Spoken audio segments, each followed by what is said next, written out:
오늘은 다가올 환란을 대비하라는 제목으로 하나님의 말씀 증거하겠습니다. 그대로 인사하겠습니다. 다가올 환란을 잘 대비하시기 바랍니다. 오늘 본문은 예수님께서 말세에 일어날 일들에 관해서 지금 전하고 있습니다. 대환란에 관한 말씀인데 가깝게는 이스라엘의 멸망을 말하고 있는 것이고 궁극적으로는 예수님이 재림 직전에 일어날 대환란에 관한 말씀입니다. 우리는 예수님이 언제 다시 오실지를 알 수가 없습니다. 하나님께서 그 날과 그 시를 봉인해 두셨기 때문에 알 수가 없습니다. 그러나 분명한 것은 예수님이 다시 오신다고 하신 지 2000년이 지났습니다. 그 말은 무슨 얘기입니까? 점점 더 가까이 다가오고 있다. 그러니까 예수님이 재림 전에 환란이 있다고 하시니까 이 대환란의 시기도 그만큼 더 가까이 오고 있다, 이렇게 볼 수 있다는 것입니다. 이 대환란에 관한 좀 상징적인 그런 표현은 요한계시록에도 나와 있습니다. 7년 대환란이니 이런 내용들이 나와 있는데, 어떤 학자들은 이 대환란의 시기를 그냥 예수님 승천하신 이후부터 교회들이 당하는 핍박과 환란은 예수님 재림할 때 이 전 시대 전 세대를 가리킨다라고 말씀하는 사람들도 있습니다. 왜 그렇습니까? 실제로 예수님 승천하신 이후에 초대교회에 엄청난 박해가 있었잖아요.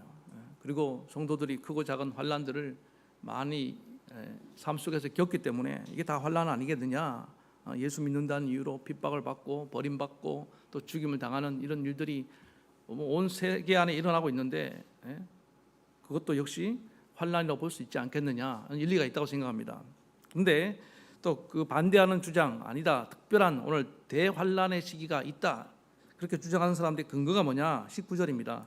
이는 그 날들이 환란 날이 되겠습니다. 하나님께서 창조하신 시초부터 지금까지 이런 환란이 없겠고 후에도 없으리라. 이게 무슨 얘기입니까? 전무후무한 환란, 이거는 특별한 환란이다, 이거는 대환란이다, 지금까지 양상하고 완전히 다르다, 그렇게 주장하는 사람도 있습니다. 이게 뭐가 됐든 간에 분명한 것은 이 환란이 다가오고 있다는 사실은 변함이 없다는 것입니다. 그리고 동시에 우리는 이 환란 속에 살아가고 있습니다. 예수님 승천하신 이후에 초대교회 성도들이 바라볼 때 또 그 이후에 우리가 믿음을 지키기 위해서 우리 그리스도인들이 한 번도 편하게 예수 믿은 적이 없어요. 오히려 이 안정기가 찾아오고 신앙의 자유가 있고 번영하고 기독교가 번영하고 또 우리 마음대로 할 수 있을 그때가 교회는 위기였습니다.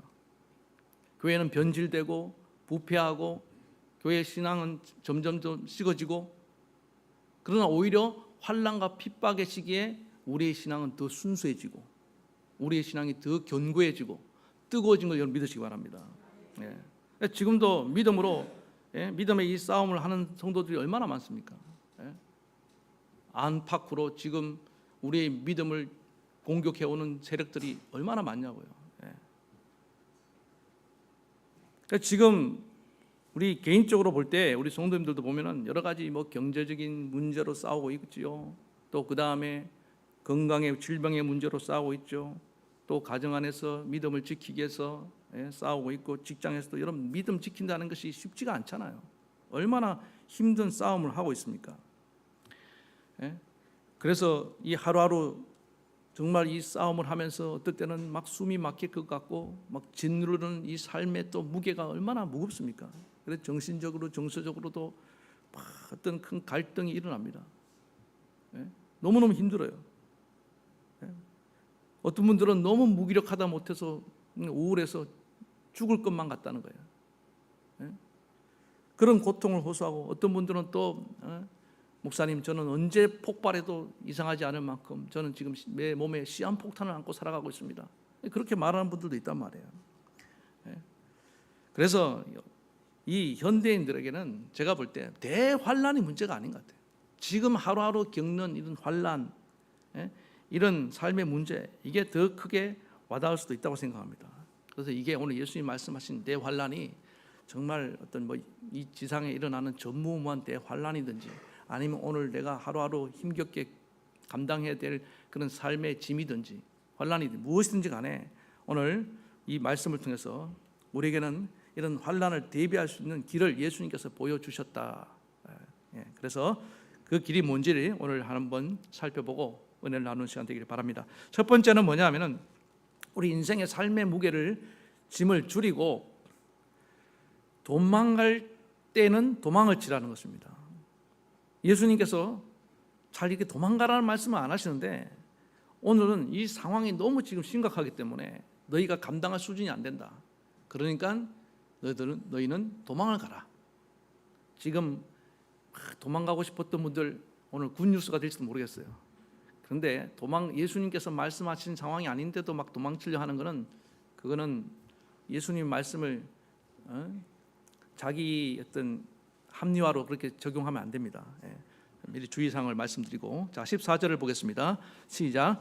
멸망에 가정한 것이 서지 못할 곳에 선 것을 보거든. 그 다음에 가로로 해놨죠. 읽는 자는 깨달을지니. 이게 이제 난해하단 말이에요. 그때에 유대에 있는 자들은 산으로 도망할지어다. 이 도대체 멸망에 가정한 것이 뭐냐?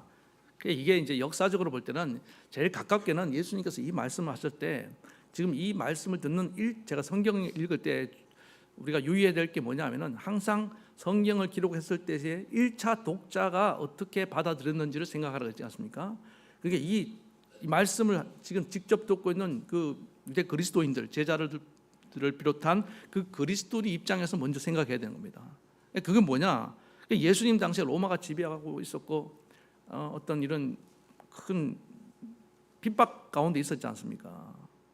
그래서 실제로 이스라엘 역사를 이렇게 보면은 그 헬라 시대 때 그 안티오쿠스 에피파네스라는 시리아 왕이 이 유대를 막 공격해 오면서 예루살렘에 성전이 있잖아요. 그 성전에다가 제우스 신상을 이렇게 세워버렸어요. 우리 같으면 교회 여기다가 막 제우스 신상을 세워버렸다고. 그게 유대인들에게 얼마나 큰 모독적인 행위입니까? 성전은 어떤 곳입니까? 하나님이 임재하시는 곳이고 하나님을 예배하는 거룩한 곳인데 거기에다가 제우스 신상을 딱 세워놓고 위협을 가했다는 겁니다. 그리고 또 예수님 시대에는 로마 시대에 칼리쿨라라는 그런 로마 황제가 성전 안에다가 로마의 황제 깃발을 딱 꽂아놨습니다. 황제 깃발. 이게 무슨 얘기입니까? 너희 성전까지도 황제의 영토다. 침입에 들어온 거죠. 그리고 요한계시록에서 보면은 가장 핍박이 심했던 그때가 이제 도미시안 황제 때인데 이 도미시안 황제가 자기 자신을 아폴로의 현신이다 이렇게 얘기했습니다. 무슨 얘기냐면 아폴로는 그 신화에 보면은 제우스의 아들이거든요. 내가 그만큼 이런 신적인 존재니까 나를 숭배해라. 그러면서 교회를 엄청 박해했습니다. 그 얘기가 될 수 있다고요. 이 거룩한 하나님의 성전에 도저히 세울 수 없는 황제의 신상, 황제의 깃발을 꽂았을 때 이걸 유대인들이 그 거대한 제국의 세력을 작은 그 유대인의 힘을 가지고는 감당이 안 되는 겁니다. 어떻게 감당하겠습니까? 그래서 이 거룩한 성전이 모독받는 이런 사건이 일어났을 때 너희는 곧 이제 망하기 직전이니까 도망치라. 그렇게 이해할 수 있다는 것입니다. 여러분 이거를 우리나라 역사에도 보면 그래요. 교회가 우리나라도 엄청나게 탄압을 받아 우리 기독교가 들어왔을 때 마침 나라가 망할 때 예수님이 이 땅에 오실 때도 로마의 유대라는 나라가 막 이렇게 식민지 아래 있을 때고 우린 또 비슷하잖아요. 그 일제 강점기 때 일본이 정책이 처음에는 막 강하게 했다가 무단 정책이니 뭐 이래 했다가 나중에는 문화 정책, 맨 마지막에 가서는 이제 일본이 광기가 완전히 극에 달아서 진주만을 공격하고 막 이렇게 할 때 여러분 나라가 망해갈 때 보면요 그 나라가 미쳐 돌아갑니다. 광기가 아주 그냥 극에 달아요. 그런데 그때 마지막에 일본이 우리에게 펼친 정책이 뭐냐면 민족 말살 정책 들어보셨죠? 근데 그래서 완전히 우리나라를 한국 식민화를 만들고 싶은데 이 조선이라는 나라가 만만하지 않는 거예요. 근데 그때 정신적인 지주 역할을 누가 했냐면 기독교가 하고 있었습니다. 모든 독립운동, 그 다음에 이런 자유와 또 평등, 이런 정신적인 기반을 기독교가 계속 제공하는 거예요. 저 기독교를 없애고 한국 교회를 없애버려야지 이제 이 조선을 완전히 우리가 병합할 수 있겠구나. 그래서 기독교 말살이 곧 민족 말살이다, 그렇게 생각하고 얼마나 교회를 핍박했는지 봅니다. 1919년 3월 1일 날 무슨 일이 있었습니까? 독립 만세 운동이 일어났잖아요. 그 어린 유관순이 사람들과 함께, 지금도 저희 처갓집 근처 화성 제암리 교회 가면요, 그때 그 기록들이 쫙 남아 있습니다. 그 3.1 운동 일어날 때 성도들을 얼마나 쳐 죽였는지 몰라요, 잔인한 일본 놈들이. 그리고 그 핍박의 절정이 뭐냐면은 신사참배입니다. 이거는 종교적 박해예요. 일반 안 믿는 사람은 별로 상관이 없어요. 타겟이 누구였는지 압니까? 기독교였습니다. 왜? 기독교는 오직 여호와 하나님 아버지만 믿고 유일신 사상이잖아요. 우리는 목에 칼이 들어와도 다른 우상에게 절을 하는 걸 못한단 말이에요. 그래서 이것도 교묘하게 어떻게 했냐면은, 예배 순서 있지 않습니까? 좀 이렇게 예배 드리는데 이게 뭐 다른 신사에 가서 절을 하라 이 정도가 아니고, 예배당에다가 예배 순서 중에 국민의례라는 걸 집어넣어갖고, 우리도 국민의례 있잖아요. 그래갖고 그 예배 시작 전에 궁성요배라고 합니다. 궁성요배, 황제에게 먼저 큰 절을 하고 예배를 시작하게 시킨 겁니다. 그러니까 여기서 이제 갈라지는 거예요. 이건 그냥 단순한 국가 행사라고 하는 사람들은 그냥 타협하고 그렇게 따라하고, 그런데 무슨 소리 하느냐, 하나님을 예배하는 이 성전에서 천황에게 절을 시키다니 있을 수 없다. 그걸 거부한 사람들은 다 감옥에 가거나 순교를 당한 겁니다. 대표적으로 주기철 목사님 같은 분이 그렇게 나온 겁니다. 그럴 때 많은 성도들이 흩어진 거예요. 도망을 간 겁니다. 그래서 숨어서 예배를 드릴 수밖에 없었습니다. 그 감당하던 다 기독교가 그냥 씨가 말라지게 생겼으니까. 그리고 해방 이후에 이제 공산주의자들이 쳐들어와서 교회를 얼마나 모욕하고 또 핍박했는지 몰라요. 그러니까 여러분, 우리 교회의 역사는 핍박의 역사입니다.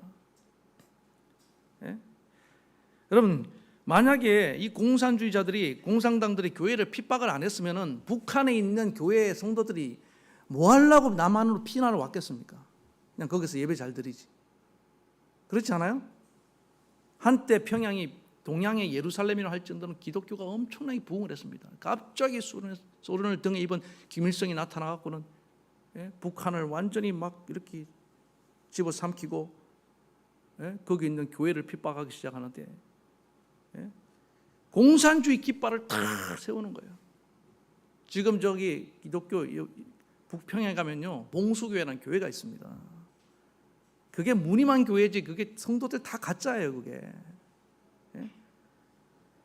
그래서 정말 진실하게 하나님을 믿고자 하는 자들은 있을 수가 없는 겁니다. 그 체제 안에서. 그래서 남하를 한 거예요. 그래서 이 땅에 많은 교회들이 또 부흥하게 된 겁니다.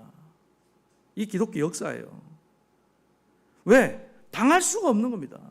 지금 교회의 힘을 가지고는 싸울 능력도 안 되고.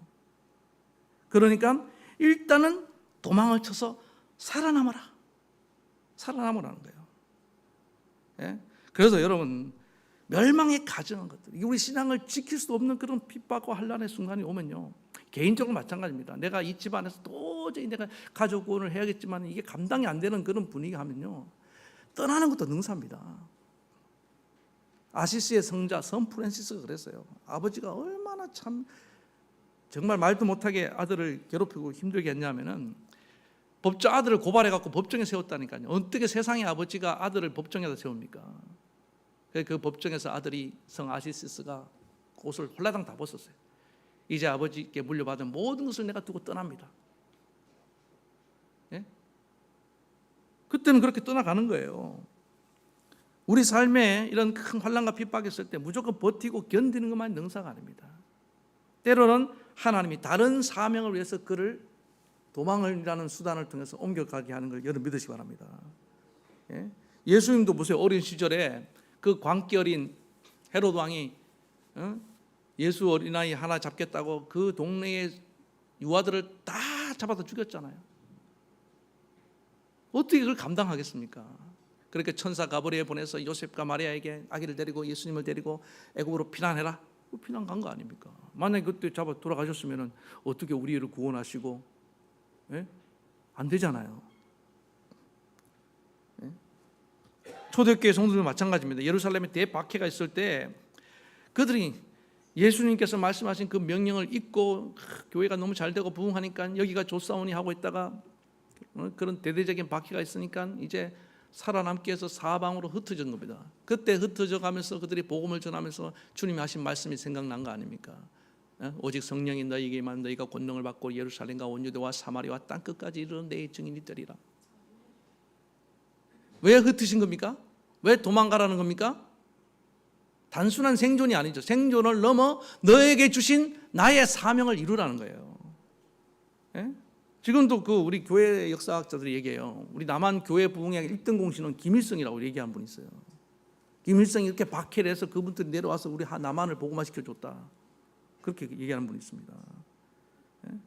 저는 예수님의 제자들도 그래요. 예수님이 십자가 지실 때 십자가를 앞두고 제자들에게 뭐라고 했습니까? 너희가 다 나를 버리고 도망가리라. 그러니까 베드로가 다 버릴지라도 나는 주님을 버리지 않겠습니다. 큰 소리를 쳤지만 모르는 소리 하고 있는데 네가 제일 먼저 부인하고 도망갈 거야. 예? 그런데 저는 그리고 난 뒤에 정말 제자들이 다 도망갔잖아요. 예수님이 부활하시고 제자들에게 다가와갖고 다시 만나주면서 한 번도 서운하다는 얘기를 안 해요. 야, 어떻게 한 놈도 없이 다 도망치냐? 그런 말씀 안 하셨단 말이에요. 왜 그런지 압니까? 너희가 다 도망치리라. 도망가라는 얘기예요. 왜? 나는 메시아로서의 내 사명을 감당하고 여기서 십자가 지는 게 맞다. 근데 너희는 살아남아서 초대교회를 세우고 또 땅끝까지 이르러 내 증인이 되어야 되지 않겠느냐. 그런 뜻이에요. 예? 여러분, 도망쳐서 살아남은 거 부끄럽게 생각하면 안 됩니다. 거기에 더 뜻이 있는 거예요. 저 인도에 가면요, 어떤 목사님이 인도에 집회를 갔는데 다른 인도의 대부분의 지역들은 다 여러분 인도라는 게 카스트 제도라는 아주 그냥 악습이 남아 있잖아요. 뭐 불가촉 천민이니 뭐 그다음에 브라만 계급 이렇게 나가고 우리나라의 조선시대 때 노비 그다음에 상민인가요? 중인 양반 이렇게 계급이 딱 나눠졌고 이거는 계속 대물림이 되잖아요. 부모님이 노비면 나도 노비고 막 심지어는요 우리나라 그 한 말에 구한 말에는요 우리 전 국민 한 50%가 다 노비였대요. 얼마나 노비가 많은지 거지 소굴이었어요 정말. 인도가 그런 나라인데 그 주 중에 인도 남부에 있는 카라라라는 주가 있어요. 그 주만 거지가 없더라는 거예요. 거기는 좀 사람들이 살만한 좀. 왜 그러냐 보니까 그 주에 예수님의 제자 중에 도마가 거기로 와서 복음을 전하고 그 지역이 이렇게 복음의 정신으로 사회가 그 어둠과 저주가 떠나가고 정말 살기 좋은 곳으로 바뀌게 됐다는 제가 그런 얘기를 들어본 적이 있습니다. 어떤 목사님 설교를 듣다가.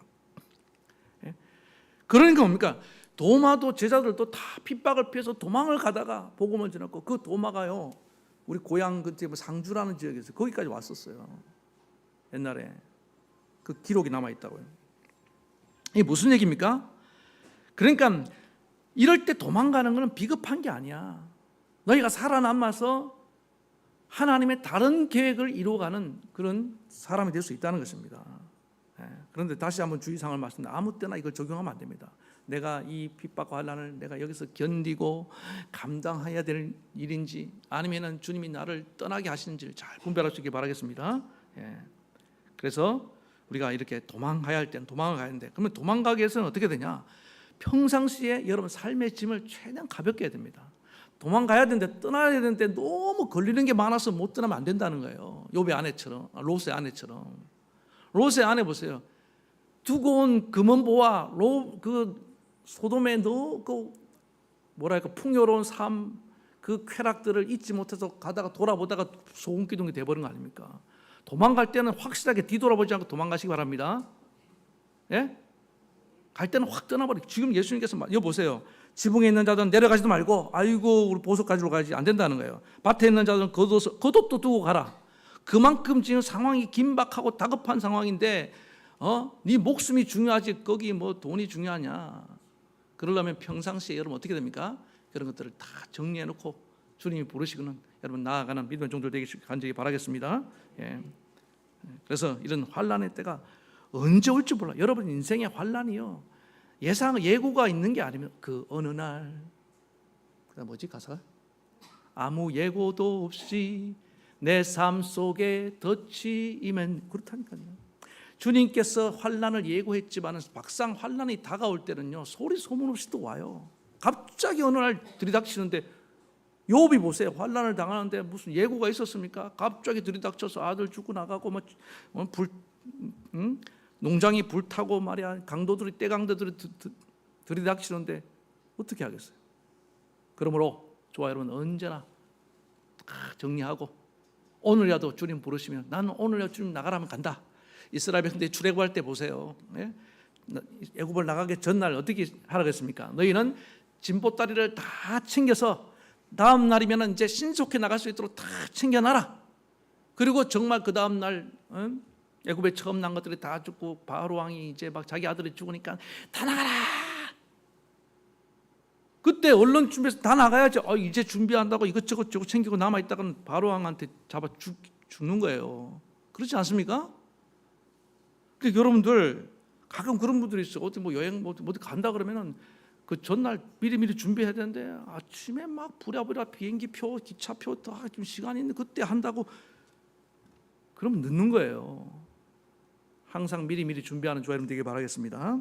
예, 그래서 주님이 멸망에 가정한 것들이 딱 나타났을 때 우리는 딱 준비하고 있다가 신속하게 도망가는 주 여러분 되기를 축원합니다. 예. 그 다음 두 번째는 뭐냐면은 환난을 줄여달라고 기도하라는 것입니다. 여러분 이런 환난을 만났을 때 기도하는 건 너무나 당연한 일이죠. 자 18절을 보겠습니다. 예수님께서 말씀하시기를 이 일이 겨울에 나지 않도록 기도하라. 이 겨울은 두 가지 의미가 있는데 유대 지역은 우기와 건기로 나눕니다. 근데 우기는 겨울이에요. 겨울에 비 올 때 여러분 도망을 가는 게 얼마나 어렵습니까? 예? 안 그래도 지금 환난을 당했는데 날씨까지 도와주지 않으면 이게 더 고통이 가중될 거 아닙니까? 그러니까 이 말은 무슨 얘기입니까? 우리 환난이 조금 더 감해질 수 있도록 기도하라. 기도하면은 하나님이 이런 환난을 감해 주신다는 것입니다. 대표적인 예가 여러분 아브라함이 중보기도잖아요. 아브라함이 하나님이 소돔과 고모라를 멸망시키려 하니까 그 소돔과 고모라 안에 누가 있어요? 사랑하는 조카가 다 있잖아요. 하나님께 기도하자. 하나님 좀 봐주세요. 처음에는 멸망시키지 말라고 막 기도합니다. 하나님 조카 롯이 거기 사는데 그 멸망시키면 다 같이 죽잖아요. 안 된다. 이 멸망은 내가 멸망하기로 한 이걸 뜻은 내가 바꿀 수가 없다. 이거는 정해진 거다. 이거는 소돔과 고모라의 운명이다. 저것들은 돌이킬 수 없을 정도로 이미 죄악이 꽉 찼기 때문에 내가 멸망시켜야 된다. 그러면서 아브라함이 50명 의인 50명 안 됩니까? 40명 뭐 30명 20명 10명 하다가 그 기도하는 동안에 이게 무슨 얘기입니까? 하나님께 하소연을 하는 거예요. 하나님 그러면 좀 감해 주세요. 조금만 연기해 주세요. 여러분 빚 졌을 때 그렇잖아요. 빚이 한 10억 있는데 예? 다 탕감은 안 되더라도 조금만 거기서 반 50%만 감해줘도 얼마나 땡큐입니까? 그렇지 않아요? 예? 기간을 말이야 한 달만 연장해줘도 가끔 그 드라마 같은데 보면은 사채업자들이 와갖고 뭐 기간을 내 빚을 안 갚으면 뭐 장기 빼간다고 막 협박을 하잖아요. 그럴 때 막 무릎 꿇고 사정하면서 사장님 일주일만 제가 그거 봤거든요. 하물며 하나님이 우리에게 이런 큰 환난을 내릴 때 우리 하나님이 이 만약에 일주일이 어디고 한 달이 어디고 1년이 어디입니까? 왜? 그 사이에 우리가 피할 길을 얻게 될 수 있다는 겁니다. 근데 기도하면 하나님이 연장해 주시기도 하시고 또 하나님이 감해 주신다는 거예요. 감당할 수준으로 낮춰 주신다는 거예요. 여러분 병에 걸려도 그렇지 않습니까? 어떤 사람 병에 걸렸는데 이게 감당이 안 돼. 통증이 감당이 안 되고 그 병의 깊이가 감당이 안 되는데 우리가 기도해서 하나님 그 병을 말해서 줄여 주신다고 생각해 보세요. 예? 그 고통을 감해 주신다고 생각해 보세요. 그것도 큰 은혜 아닙니까? 우리가 기도할 때 이런 일들이 일어난다는 겁니다. 아브라함의 기도를 들으신 하나님 우리의 기도를 들으신 줄로 믿습니다. 그래서 롯을 구원하는 일들이 일어나잖아요. 저는 이제 목회를 하면서 장례를 치를 때가 있지 않습니까? 근데 장례를 치르다 보면 참 은혜가 될 때가 있어요. 전에 있던 교회에 어떤 두 부부가 효심이 정말 지극합니다. 그래서 그 며느리가 시아버지한테 너무 잘하는 거예요. 우리 하나님, 우리 시아버지 이렇게 잘 섬기겠습니다. 생전에 빨리 예수 믿고 구원받기 원합니다. 근데 이 시아버지가 건강했어요. 건강했는데 제가 보니까 어르신들은 85세입니다. 85세. 지금은 또 바뀌었는지 모르겠어요. 85세를 전후로 해서 곧 넘어가면은 확 그냥 몸이 나빠질 수가 있습니다. 여기 어르신들 마음의 준비를 하시고 85세. 그래갖고 이분도 86세가 딱 되면서 갑자기 몸이 나빠지면서 그냥 이제 몸져 눕게 생긴 거예요. 그러니까 며느리 마음이 다급하죠. 빨리 구원을 해야 되는데 아직도 마음은 닫혀 있고. 그런데 기도해서 하나님, 우리 아버님 생명을 연장시켜 주세요. 하나님 그 기도를 안 들으시더라고요. 얼마 있다 돌아가셨어요. 그런데 그 기도했는데 하나님 그러면은 우리 아버님 예수 믿을 때까지만 제발 좀 살게 도와주세요. 예수님 영접할 수 있도록만 해주세요. 그런데 정말 그분이 예수님 마지막에 영접하고 돌아가신 걸 믿으시기 바랍니다. 기도예요, 기도. 여러분 온 가족을 제가 다 구원을 확신하는 이유가 뭐냐면 여러분들이 정말 가족을 사랑하면서 기도하면은 죽기 직전이라도 큰 환난을 통해서라도 그 기간을 하나님이 조금 연장하고 감해 주시라도 그러니까 구원받게 만드는 걸 믿으시기 바랍니다. 극적으로 제가 바라는 건 뭐냐면 그렇게 너무 극적으로 구원받는 게 아니죠. 물론 미리 구원받고 이 땅에서 예배하고 정말 신앙생활을 하고 충성하고 헌신하고 이렇게 살다가 가는 게 좋죠. 근데 그게 아닐 때는 하나님이 이런 방법도 사용하신다는 겁니다. 대환란이 겨울에 나지 않도록 기도하라.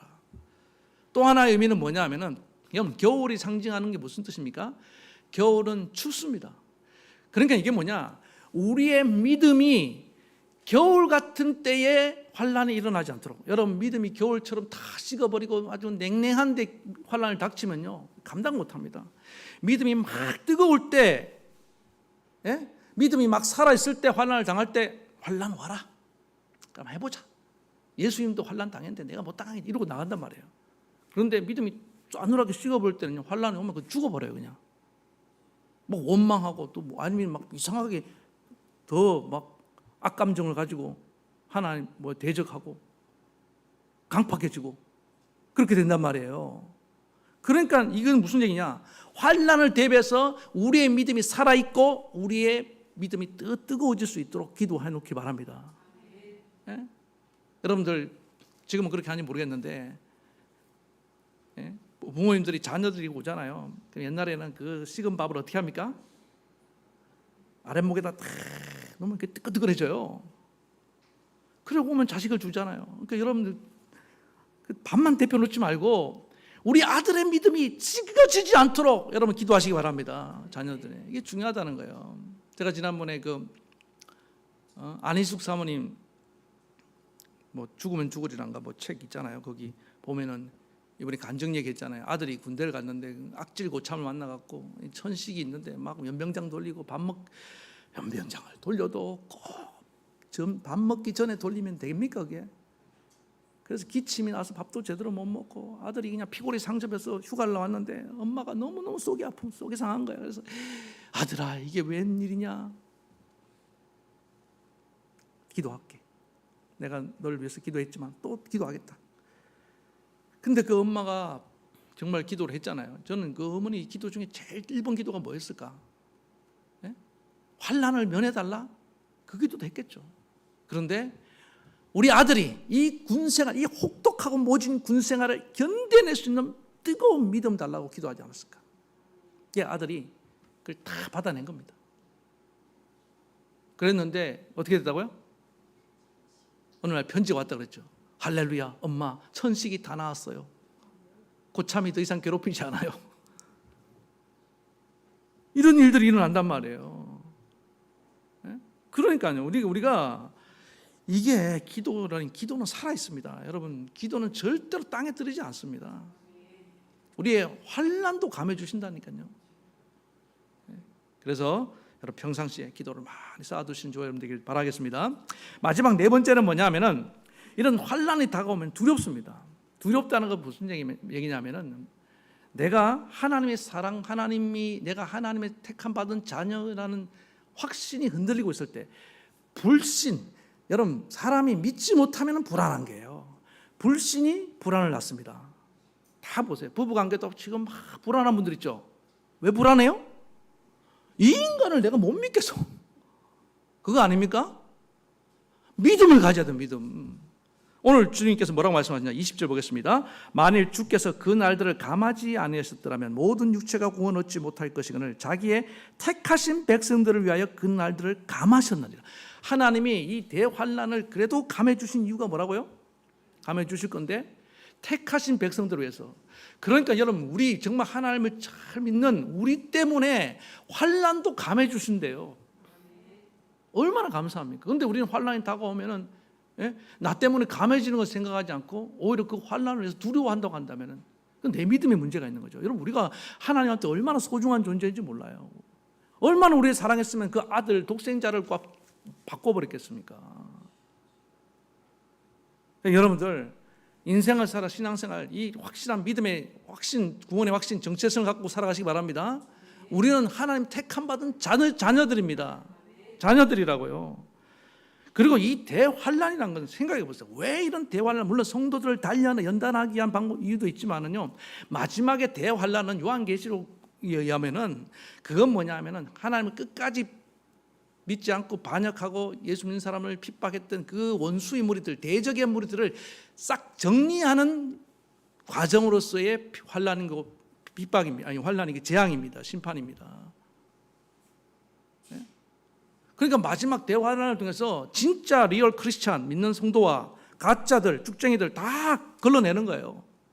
환난의 바람이 싹 불면요 알고 남고 쭉쟁이는 다 날아가는 겁니다. 그렇지 않아요? 필요하지 당연히. 그런데 진짜들은 환난의 바람이 불어도 그것을 두려워하지 않는 거예요. 나는 어차피 남는다.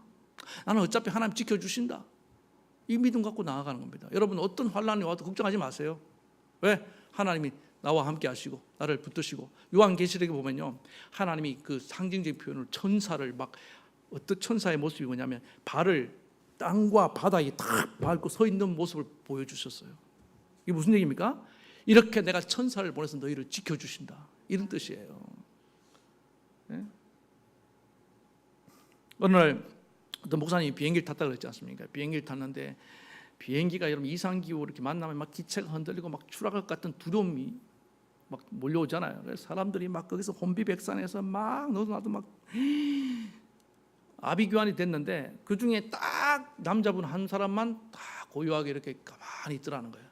그래서 당신은 뭐 불안하지도 않냐? 무섭지도 않냐? 왜 가만히 있냐? 그러니까 그 분이 딱 평온한 목소리로 걱정하지 마세요. 여러분들은 죽지 않습니다. 나 때문에 안 죽을 거예요. 그랬다는 거예요.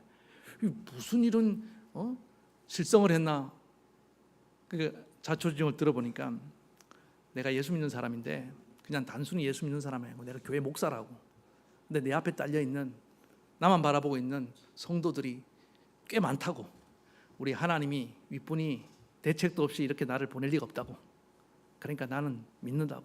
좀 있으면 잠잠해질 거라고. 근데 정말로 그 목사님이 얘기한 대로 비행기가 좀 있지만 조용해지더라는 거 아닙니까?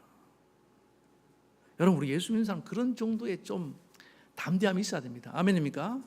제발 호들갑 떨지 마세요. 이 세상에 천지가 개벽을 하고 난리를 쳐도 막 다 망했다 끝났다 이런 말 쉽게 하는 게 아닙니다. 아직 끝이 아니에요. 하나님이 끝났다고 할 때까지 끝이 아닌 걸 믿으시기 바랍니다. 그리고 우리는 하나님 백성들이잖아요. 지금 이 말씀 들을 때 이 말씀이 쏙쏙 들어오고 탁 붙잡히는 분들은 진짜예요. 그런데 저게 진짜 그럴까? 저게 맞나? 이런 분들은 빨리 예수 영접하시고 구원의 확신 얻기를 바랍니다. 예. 예. 이게 여러분 얼마나 중요한 사실인지 몰라요. 나 때문에 내 가정이, 우리 회사가, 이 나라가 이 재앙과 환난을 감해 주신다. 이게 얼마나 이 정신이 벌써 다르잖아요. 그렇지 않습니까? 제가 학교 다닐 때 선생님 한 분이 너무 화가 났어요. 애들 때문에 다 운동장으로 집합해. 그래갖고는 이제 오늘 운동량이 20바퀴 돈다. 딱 그렇게 말을 하다가 갑자기 말을 확 바꾸시는 거예요. 10바퀴만 돈다. 그러다가 또 한 번 말을 바꿔 5바퀴만 돌자. 너무 웃기잖아요. 예? 갑자기 20바퀴가 왜 10바퀴가 되고 5바퀴가 되냐고요. 그러니까 알고 보니까 그 반에 자기 아들이 있었어요. 그 착각을 한 것 같아요. 이 반에 이제 그 10반까지 있으니까 우리 아들이 몇 반인지 모르고 와서 이렇게 얘기하다 보니까 아들이 눈에 들어와서 20바퀴, 10바퀴, 5바퀴 이렇게 줄어든 거예요. 하나님도 그러신다니까요. 우리 막 하다가 막 재앙을 환난을 주려 하다가 저기 동성교회 성도가 있네. 안 되겠다. 내 아들이 있네. 감해 주신다고요. 믿습니까? 그럼요. 우리는 그렇게 소중한 존재예요. 그래서 어떤 환난이 와도 여러분 우리 죽지 않습니다. 선하신 하나님, 좋으신 하나님 믿습니까? 예수님이 너희가 세상에서 환난을 당하나 담대하라. 내가 세상을 이겨노라. 우리 다 이겨낼 자들입니다. 미래에 보면요 다 이겼어요. 요한계시록에 다 나와요. 이미 우리는 승리했습니다. 그래서 어떤 환난도 두려워하지 않고 여러분 오늘 예수님께서 하신 말씀들 멸망에 가증한 것은 감당할 수 없는 그럴 때는 도망가는 것도 방법이다. 두 번째 환난을 감해달라고 기도하라. 겨울에 나지 않도록 믿음이 식지 않도록. 그 다음에 우리가 이 환난이 다가올 때 제일 중요한 겁니다. 나는 그래도 하나님의 사랑받는 하나님의 택함받은 자녀다. 이 확신을 가지고 어떤 환난도 다 맞이하고 지나가는 믿음의 종들 되기를 축원합니다. 말씀 생각하시면서 우리 찬양 부르겠습니다.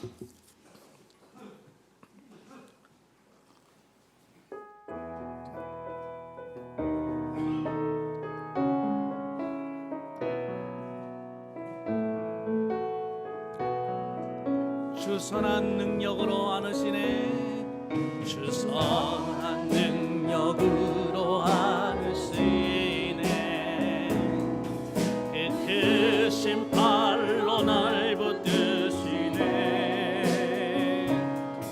절망 속에도 흔들리지 않고 사랑하는 주 얼굴 구하니. 선한 능력으로 일어서리. 주만을 지하리 믿음으로. 우리 고대함에 주 오실 그날 영광의 새 날을 맞이하리. 이전의 괴로움 날이 오사고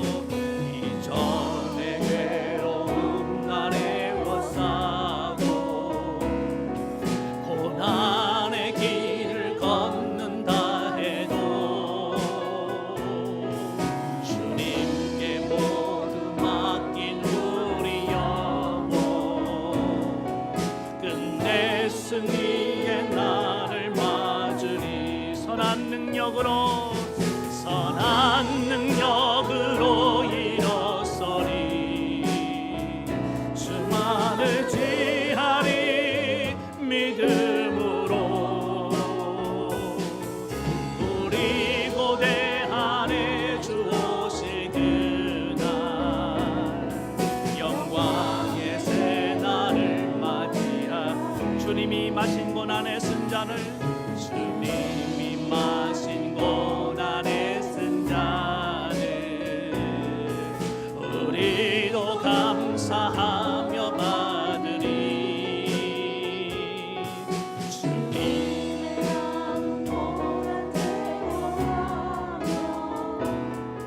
예수와 복음 위에 살 선한 능력으로 일어서리라. 선한 능력으로 일어서리. 주만을 지하리 믿음으로. 우리 고대하네 주 오실 그날 승리의 새 날을 맞이하리. 아멘. 우리 사랑하는 성도 여러분, 잠시 동안 우리 말씀을 놓고 묵상하겠습니다. 인생에 큰 환난이 오든 또 크고 작은 환난이 있든 여러분 오게 돼 있습니다.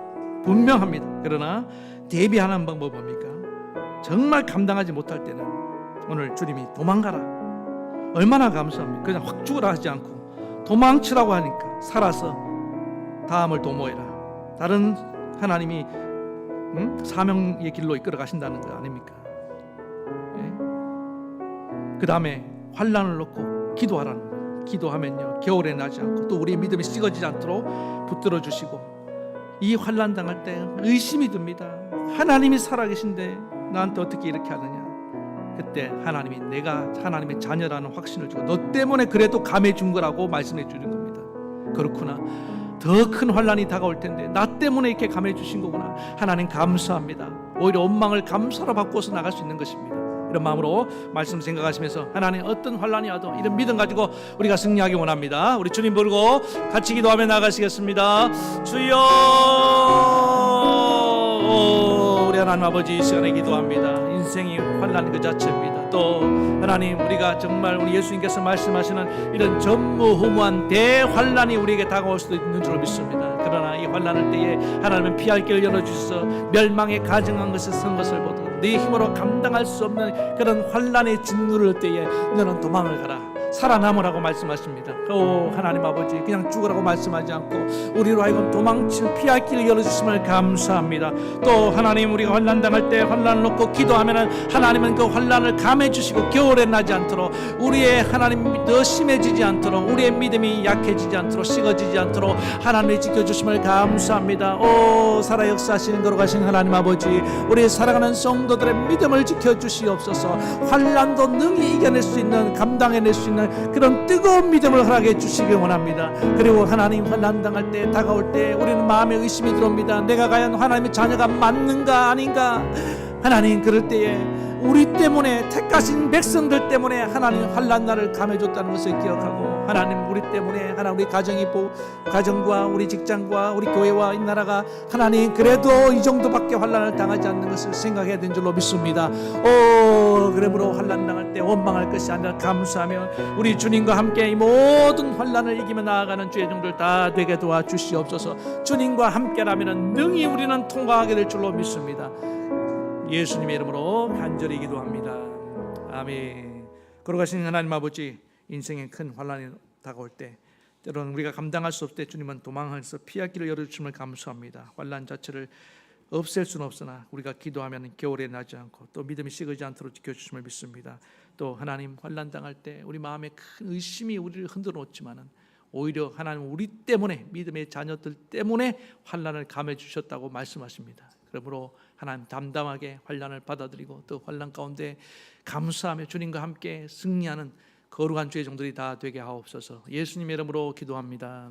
아멘. 아픈 데서 놓고 기도하겠습니다. 하나님 아버지, 이 시간에 우리 병든 자를 위해서 기도합니다. 오늘 주님은 병든 자를 고치기 위해서 친히 몸을 채찍에 맞으시고 피 흘려 주셨습니다. 오 하나님 아버지, 그 정도로 우리를 사랑하시고 우리의 병을 고치시길 원하는 줄 믿습니다. 오늘 우리 사랑하는 성도들 몸에 있는 질병이 예수의 이름으로 떠나가게 도와주시옵소서. 암도 떨어져나가게 도와주시고 놀라운 치료의 은혜를 덧입고 주님을 찬양하며 살게 도와주시옵소서. 오 하나님께서 우리의 몸을 깨끗하게, 우리의 마음 정신까지도 치료해 주심을 믿사오며 예수님의 이름으로 기도드립니다. 아멘. 이제는 우리 주 예수 그리스도의 은혜와 하나님 아버지의 극진하신 사랑하심과 성령의 감동, 감화, 교통, 위로의 역사하심이 환난 날에 주님이 주신 말씀으로 대비하며 살아가기 원하는 모든 사랑하는 성도들 머리 위에 저들의 가정과 자녀와 생업과 이 나라 이 민족에까지 영원토록 함께하옵시기를 간절히 축원하옵나이다.